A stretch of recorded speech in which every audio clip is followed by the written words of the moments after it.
Have you ever wondered if there was anything that you could do prenatally and during your birth experience to make breastfeeding more possible or a little bit easier? I'm here to tell you, as an internationally board certified lactation consultant and a childbirth educator and a doula, that the answer is yes, maybe. There are some things that you could do to set yourself up for success prenatally and during childbirth. Now, is it a guarantee that if you do the things that we talk about today, that you are 100% going to be able to breastfeed your baby without problems or difficulty for as long as you want in the way that you want? No. Anyone who has heard my 100th episode where I outline my stories will know that's just not the case. I think even if I had a home birth with my first, I would have probably had a very similar outcome with him as far as feeding him goes because of his oral anatomy. But there are definitely some things that you can do to try to ensure your success along the way. So let's get into that. Before we do, though, I have a request. I have put out 114 episodes, and I love doing this. I love sharing this content with you.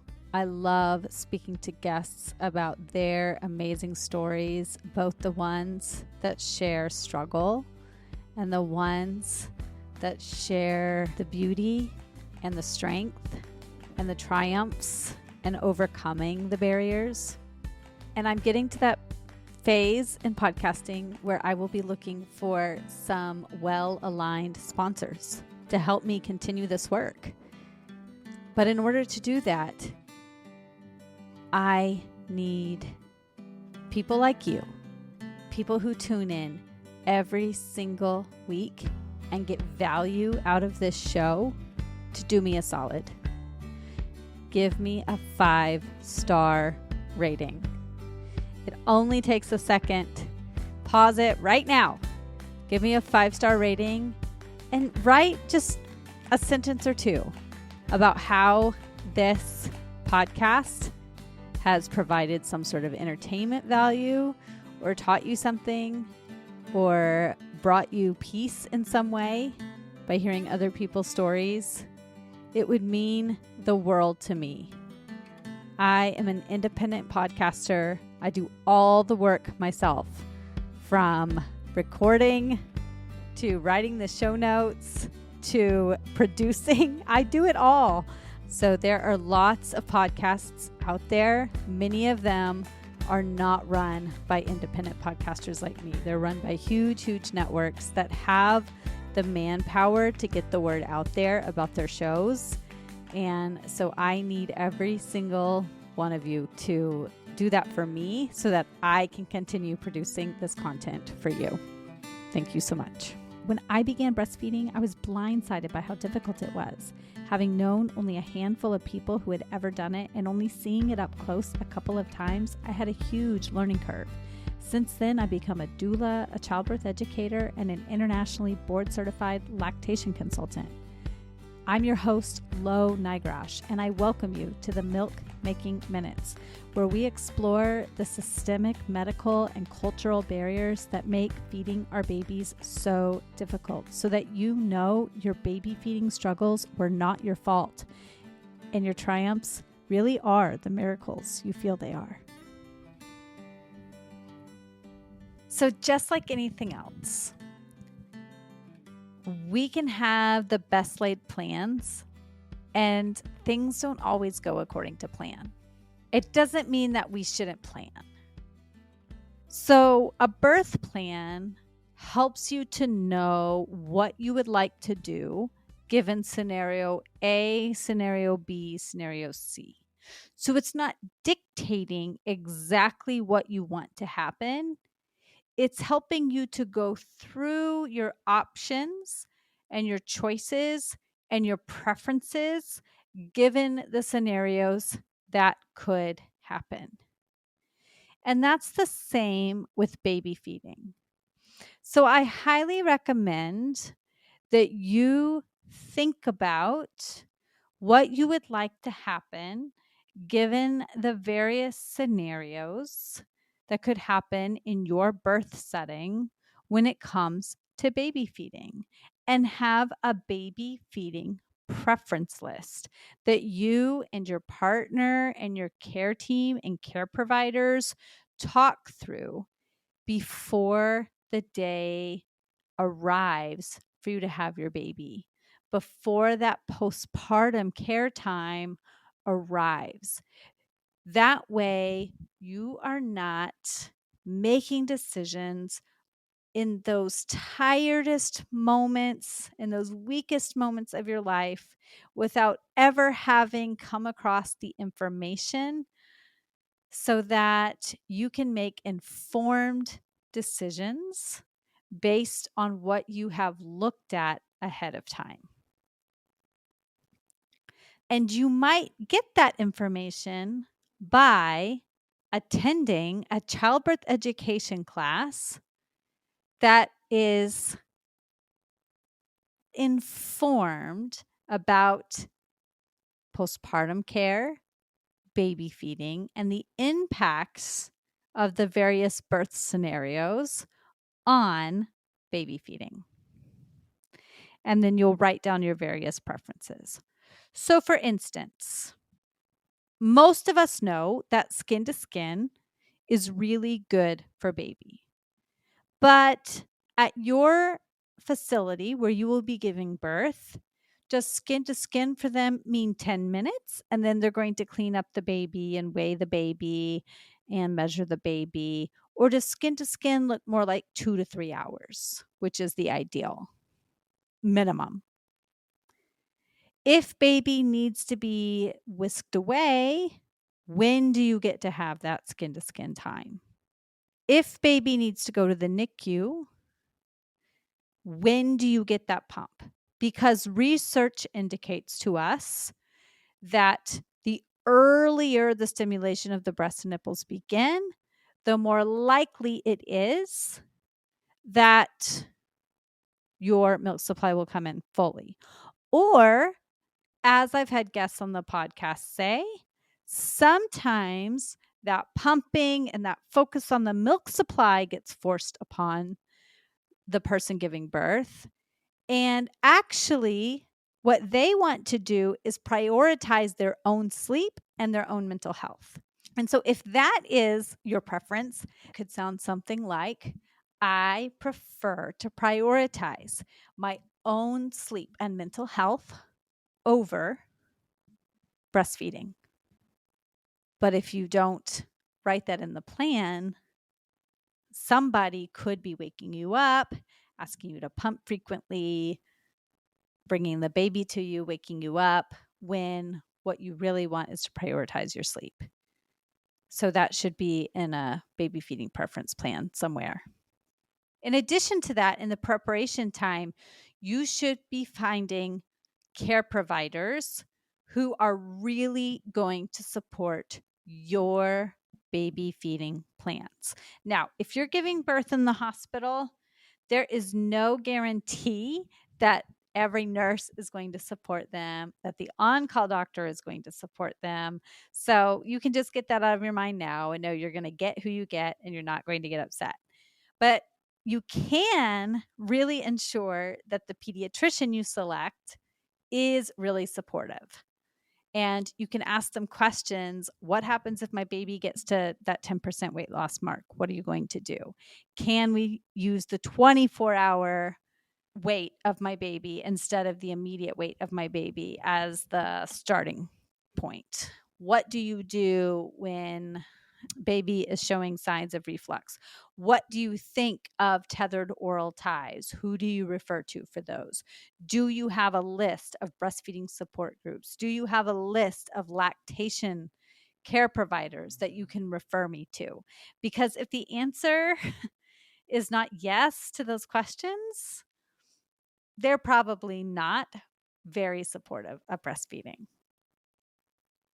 And then make sure you have a non-judgmental, informed IBCLC who already has your information on file, preferably somebody who you saw prenatally, so that once you have given birth, if you're having any difficulty, they're ready to come in and help you if you need that extra support with feeding your baby. And there's not a gap in time as you're searching for the right person. As you're thinking about your birthing choices, should I be induced? Should I get an epidural? Are there other pain management techniques I should use? Should I get a doula? What other birth interventions am I curious about?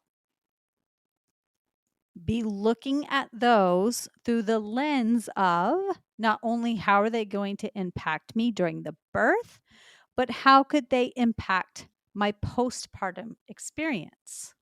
Because it's not just about what's happening in the birth. And as a doula and as an IBCLC, my job is to help clients figure out what is right for them. And there's no right answer. So sometimes when I was a doula, my clients definitely needed the epidural. Sometimes my clients really needed to proceed with the birth without outside pain management. But they needed to be able to make the informed choice about how their chosen pain management was going to impact them.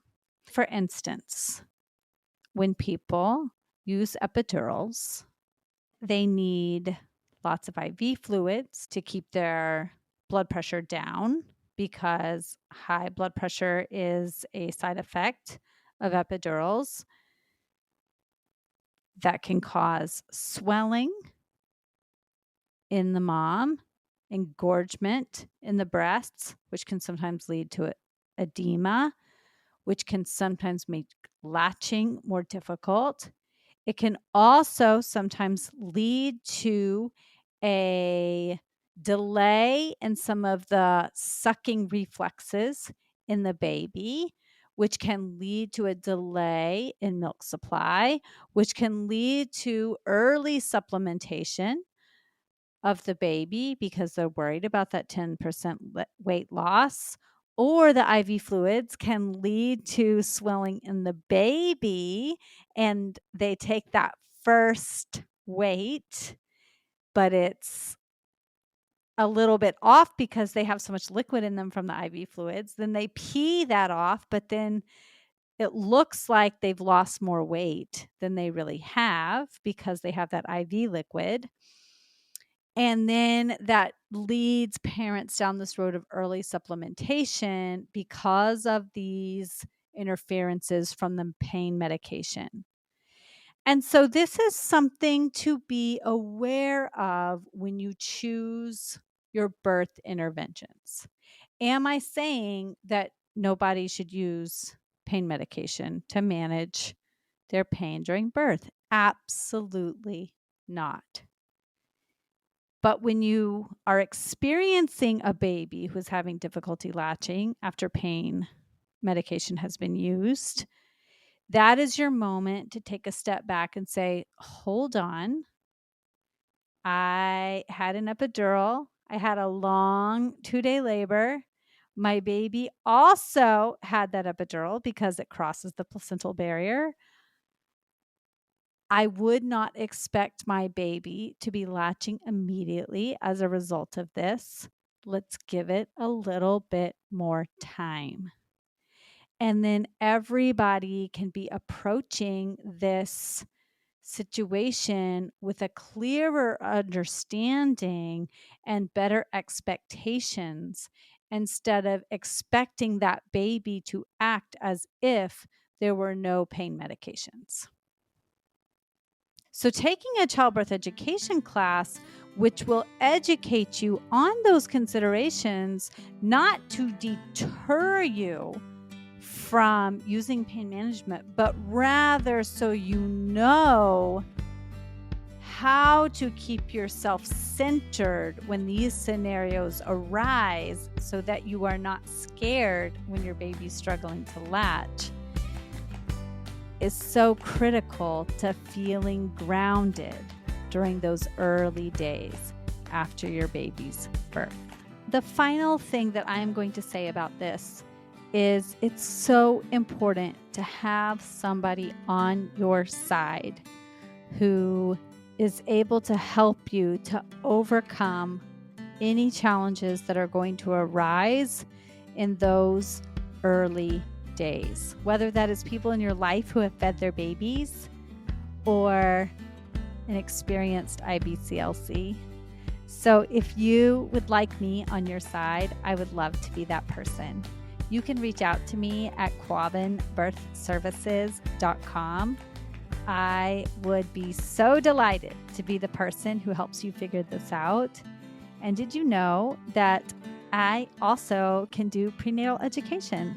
So if you would like to do a prenatal education session with me that is covered by your insurance, you can reach out to me during pregnancy as well. So I will talk to you soon.